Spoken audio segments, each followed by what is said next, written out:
welcome back. And before the break, we were in conversation about polo in Pakistan, but focusing on the women players in Pakistan and what's happening. So now, besides Nargis Khan, she is actually, we didn't do this in the beginning, but I really feel like we need to highlight this because it's about celebrating our people of Pakistan who have done huge achievements. She's actually an OBE and is a policy advisor in the humanitarian sector. And OBE is the Order of the British Empire. That means she was recognized by the Queen of England. She was given an award by the Queen of England for all the work that she's done, and that's fantastic.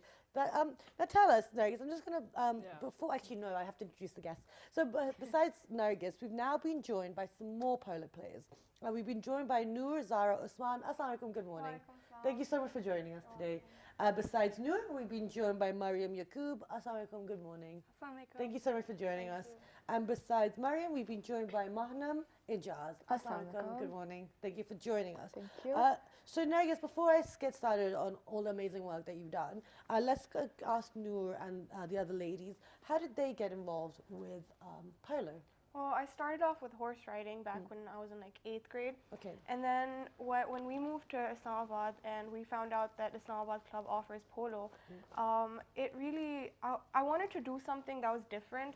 And I've tried playing other sports, but when I played polo, it was like, it was made for me basically, because that's the only thing that I was actually really good at. Okay. So that really encouraged me to actually pursue it even further. Okay. And if we can like share some videos and pictures right now, because we do have quite a few that Nargis sent in to us. So let's have a look at those while the girls are talking. So Mariam, tell us about how you got involved. I actually got involved because of my granddad. Okay. He was an amazing player and a rider. He used to do bareback riding.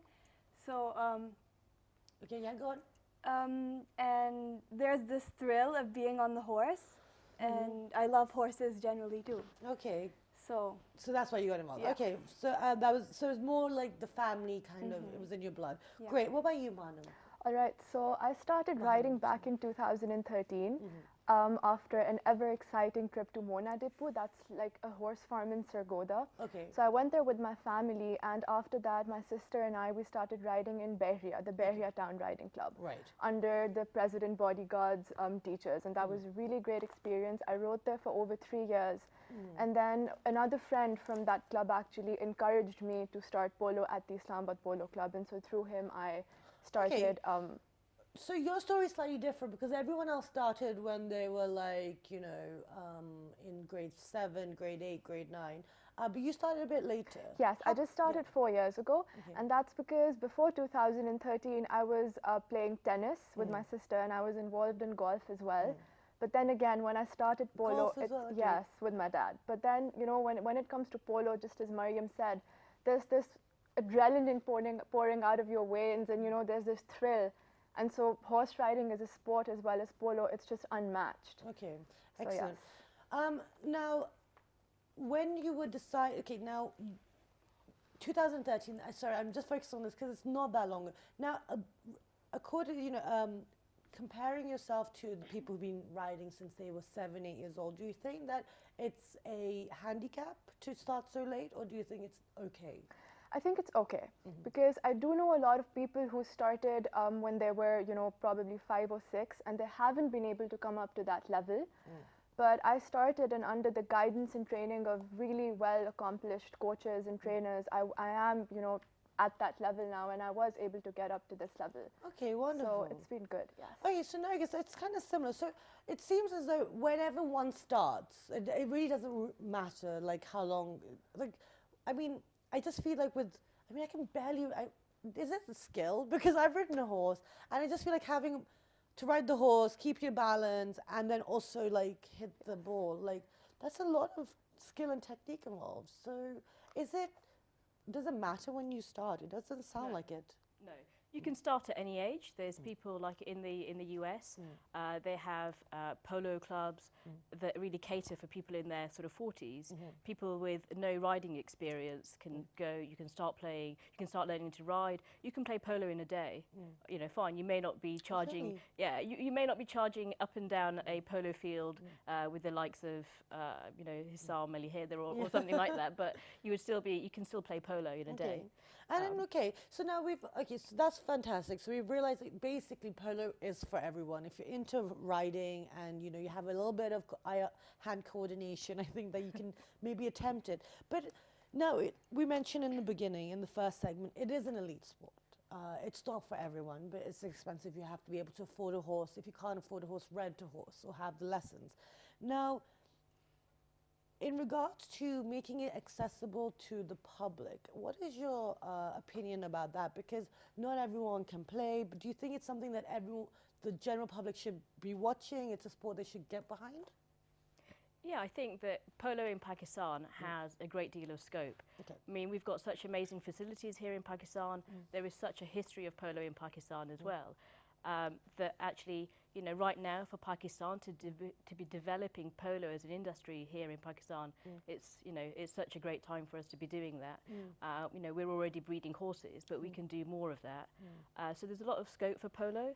There's also a lot of scope to bring in you know, sort of women into the sport, younger children, and as I was saying earlier, that, you know, we need to be working with the Pakistan Polo Association to be promoting this and, you know, making those pathways so that everyone can come and at least try polo for a day. Okay, excellent. And it's really great that you know, that you're here to kind of highlight the sport as, because it's a hobby for you. That's correct. Yeah. And that's wonderful. Now, so now let me ask the girls this, because they're the ones that are, you know, kind of. You look really like professional right now, by the way. I feel really more professional. So Noor, is this something that you would want to take professionally? Yes, definitely. How about you, Mariam? Definitely. Okay, so most of the people who've been on the show, they all want to take it professionally. Now, when you look at the situation in Pakistan, do you feel hopeful that you'll be able to make a career over here, or do you feel like you'll have to go out of the country? I'll start with you, Mahanam. Okay. So despite the fact that we do have professional coaches coming from abroad, like as Mehreen mentioned, that we had Marcus come in from England and now we have Matthias come in from Argentina. Yes, we are getting lots of, you know, like training at the professional level, but in order for us to continue this as a professional career, I don't think at the moment that's possible in Pakistan. Okay. And for that, we do need more opportunities to come in, more players to come in, more teams to come in here. So, Okay. yes. How about you, Mariam? What are your thoughts? I think the same as her because at the moment we're at baby stages Okay. in Islamabad more than Lahore or Pindi. Okay. So maybe with time we'll be at a level where we can actually take up international polo for Pakistan. Okay, excellent. And what about you, Noor? What do you Yes, think? I think I'd go with them too. Okay. It's a little over here to take it up professionally in Pakistan, especially in Islamabad.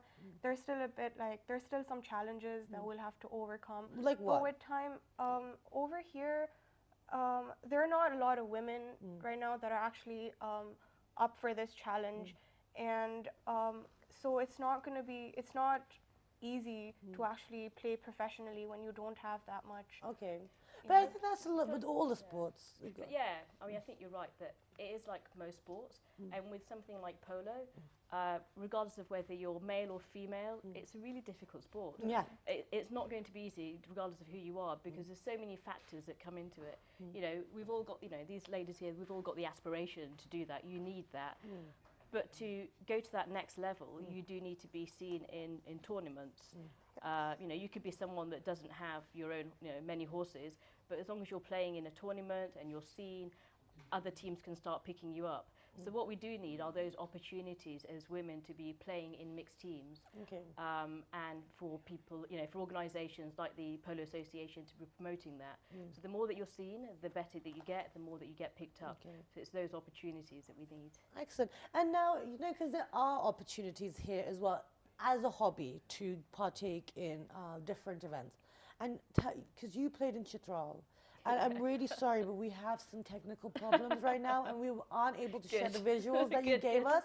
No, I really wanted to watch this because we were discussing it last week. Now, tell us how was that, and tell us a little bit about this. I mean, some people don't know about the Polo Festival that's takes place in Chitral. So tell us a little bit about it. Well, actually, the Polo Festival is an annual festival that takes place in Chandur, and teams from It's the highest peak in the world where polo takes place. Yeah. I know that fact. You can Google that. Well, I knew that from before because we were meant to go and cover it once. So. Yeah, no, that is an amazing place, and if people haven't been to Chandur to watch the polo, it's no rules. It's no rules. Yeah, no rules polo. It's like polo that you've never seen. Okay. I don't know if I'll ever play there, but I had the opportunity once visiting Chitral. That the sort of army invited me to go and play with them using their horses. It was quite an experience. I think it may have been the first time in Chitral that a woman had been even riding, regardless of playing polo. Yeah. And I hadn't realised that a group of school children had sort of gathered up at the sides, and that day many school children were late for school. Oh, excellent. And, you know, we did have the visual, but yeah, like as mentioned for all those viewers, we are having technical issues, so I apologize for that. But we will get them on our Facebook page. I will make sure to get them off you. Oh, no. No, we have to. It's wonderful. Now, when you go to these areas and, you know, you get to experience these things, what are your thoughts? Because, like, you know, you have lived in England, you have, you know, dedicated a lot of your time into Pakistan and promoting it. You know, you're a great ambassador. So, you know, it's true. You know, I do truly feel that because you do represent different aspects of life. You know, over here people limit themselves by this, you know, gender stereotypes, or, you know, they let the society or the culture weigh them down. How do you think that by highlighting polo, by taking this forward, that we can kind of get everyone involved now?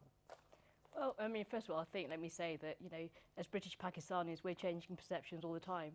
The son of a bus driver runs London. The daughter of a Bolton greengrocer plays polo in Pakistan. Yeah, so it's amazing. Yeah, it is. But I think it is. I think that the more that, you know, you see people playing polo, that you see women playing polo, the more of a norm that it becomes. So we do need to, you know, have more of that. And I think it shows the rest of the world that, you know, this is an open and progressive sort of society where, you know, women play polo, women go and climb mountains. And when you were in Chitral, when all the school kids were there, what were their reactions? Like, what kind of, you know, what do they do when they see you? I think they were slightly jaws dropped. I think they were slightly shocked. Really? It may have also been because there may have been a point where I thought I was hitting the ball, but it might have been an orange peel. I don't know. Yeah, there's a few maybe like. Okay. But yeah, they were just astounded because in Chitral you don't see women riding horses on the polo ground playing with the army. So for them it was quite an experience. But I'd like to think that that day they went to school and realised that, oh, actually, girls can play polo, and they do play polo. Yeah, and the girls can do anything, and then that's amazing. Now, the no rules. Now, let's start with you, Mahanam. Getting familiar with the rules. I'm assuming you play international standards. It's not the Chitral no rule. Yeah, we played with rules. Yeah. Okay. So, do you think you could play in an environment like that where people are much more physical and aggressive, I guess, with no rules? All right, so at the It's moment, about kind of carrying your own in that environment. So at the moment, we're following the HPA rules, Okay. the Hurling and Polo Association rules, and yes, we do have to follow them once we're on our horses on the field. But when it comes to all these northern areas, as Nargis is talking about in Chitral, in Shandur, all those places, they don't have any rules, right? They're usually playing without their helmets and without knee pads and without elbow guards. And you guys must look really like, when they look at you guys, they're like, what is all of this? Yes, exactly, Armor. definitely. So that's really, you know, that's really intense and Okay. without any equipment. Yeah. But Would you ever want to play like I that? guess I'll definitely want to try Yeah? it once. What about you guys? You guys want to play like that? Yeah, it would be an experience. How about you, Mariam? Yeah, because polo is mostly it starts on the horse, and the basic part of it is getting in touch with nature. So Okay. playing with elbow guards, knee pads, and everything, that's taking it further away. Okay. So. God, you have some high cool players in your club. But the rules are there. I mean, they've always had the rules. The whole thing about polo rules is about safety of the horse and the player. So everything around the rules is around how do you make it a safe environment to play. Okay. I mean, you're going very fast on those horses. Exactly. And these women are much braver than I am. Yeah. Well, actually, no, this is what I want to talk about, because this is another aspect I think a lot of parents will also worry about, is the injuries. Because, you know, when you think of falling off a horse, like, I mean, that's, you know, there's so much fear of that. You break bones or you get paralyzed. And I think the most thing that people stick out in their heads is that Superman, you know, Christopher Reeve. that's for me, that sticks out. That's the only thing that scares me about horses. Well, how do your parents I mean, Mariam, it's in your family. Your grandfather's been a rider. But when it's the baby, you are their baby, you're their child, how do they get worried or not? Let's start with you, Noor. Yes, of course, their parents, but more than that, my grandparents, they freak out. Oh, really? Yes, they're like, oh my God, something's gonna happen to you. But my parents, I actually haven't fallen off. Okay. I've just fallen off once, but while playing polo, I haven't Okay. really gone through any of that. So, yes, they worry, but I guess it's It can happen worth in it. anything. Yeah, it can happen Okay, anytime. but now that's the thing. Because we have a lot of parents that watch, so it's trying to convince them. How bad are the injuries, Mariam? They're not that. I mean, if you fall and your horse is Runs away. yeah, Yeah. exactly. If you fall, it can be bad, but mostly your injuries, if you fall like sideways off the horse, or if your horse is stopped and you lose your balance, it's not that bad. You can fracture your hand or your. Okay, that sounds bad, but okay, it's not that No, bad. but I mean minor. Okay. What about you, Mahanam? How would you convince the parents? You're trying to convince them. All right, Okay. so I'll disagree a bit here because in my riding career so far, I've fallen off 5 times. 5 times. Yes. Okay. And there's this really popular saying which circulates around that you can't become a rider until and unless you fall off the horse. Oh, really? But I haven't fallen off while playing polo, but I have fallen off 5 times while my time in Behria. And this was, I actually had a really dreadful fall 2 years ago. Okay. He was my favorite thoroughbred. Yeah. Jugnu was his name. I used to ride him in Behria. And I was in bed rest for 3 months. Whoa. Yes, Okay. bed rest probably for a month, but I could not get back into the arena or on my horse for the next 3 months. Okay. Because I had a really bad fall, bruises everywhere, and Okay. my jaws You're were not selling bleeding. this right now. I'm not, but it's the But- fact that it's a part of it. Okay. Falling off your horse is a part of this. So how did you get back on the horse? So, well, how come that fear wasn't in you? So that's a really challenging thing, and this is where one of the greatest challenge comes in, that your teachers and your coaches, they actually encourage you to get right back on.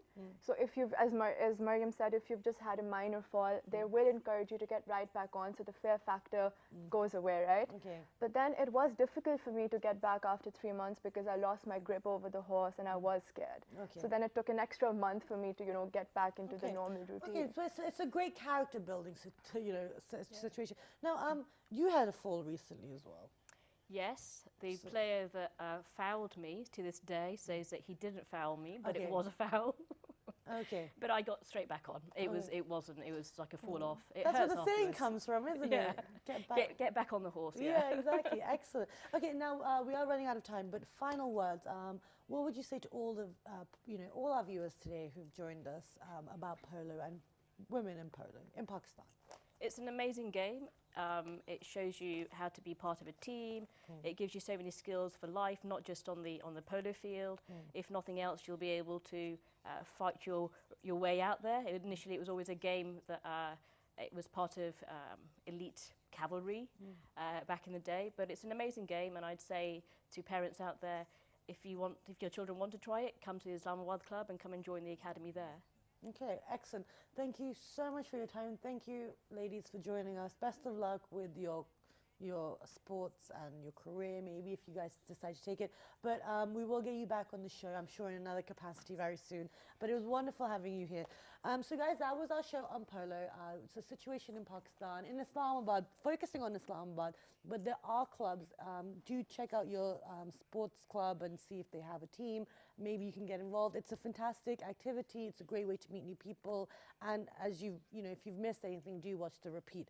But before we wrap up, today we have no vegetable of the day, but it's actually World Happiness Day. And we thought we would highlight this because the world can use some happiness. There's a lot of stuff going on in the world right now. And all we need to do is remember to be mindful, be grateful for all the things we have. So that is World Happiness Day. So that's all I've got to say on that. Just be kind to each other. Offer a smile to someone, on the street. It'll brighten up their day. But with that, do log on to our Facebook fan page, which is with the name of World This Morning. Our Twitter page, World This Morning without a G. Our Daily Motion and YouTube page, World This Morning. And the repeat is at 11:05 p.m. this evening. And it is on women playing polo in Pakistan. So So have a wonderful day, and we will see you bright and early tomorrow morning.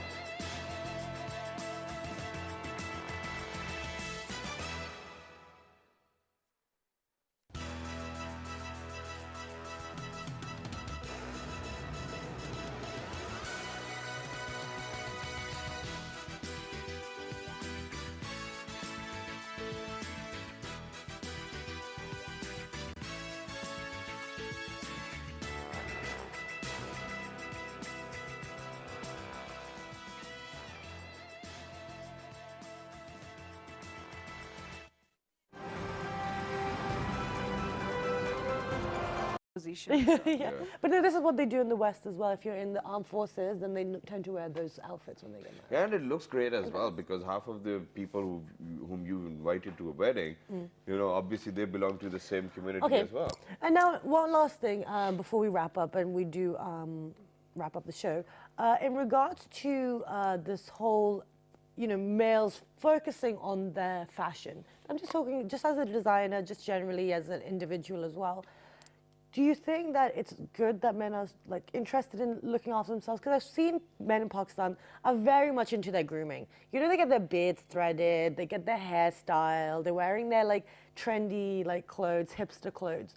It's a nice look, you look very smart. So do we see like this is going to be a continuation, or is this just a phase we're going through? No, I think it will continue because now people have a lot of awareness about fashion. They want to pick up a good thing to wear and, you know, to look good and to feel good. But I think it's not an issue like men following a fashion trend and carrying it out.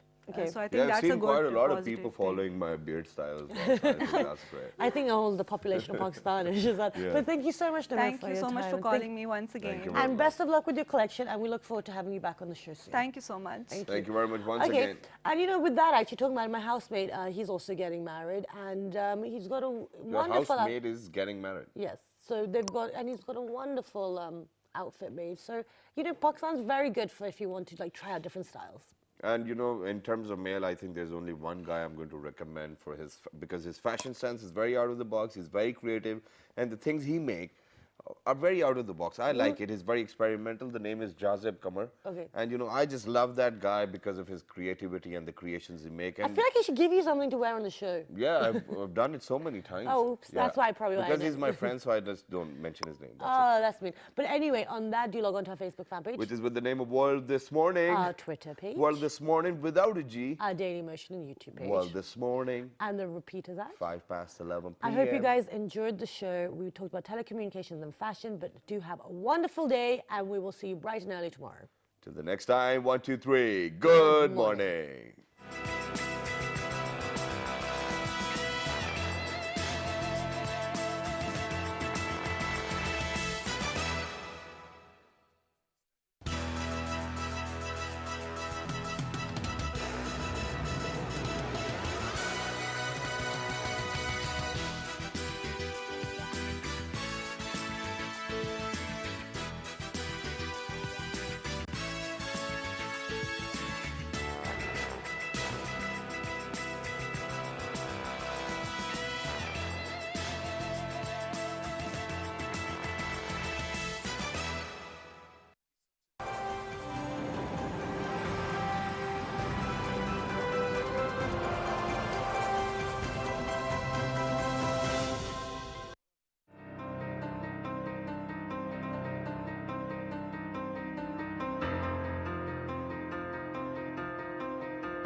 program World this morning, I think is a must watch as well, because these are the lens and these are the people through which people sitting outside Pakistan can actually see what are the positive changes that the country is witnessing in this current era, and also the softer and positive image of the country.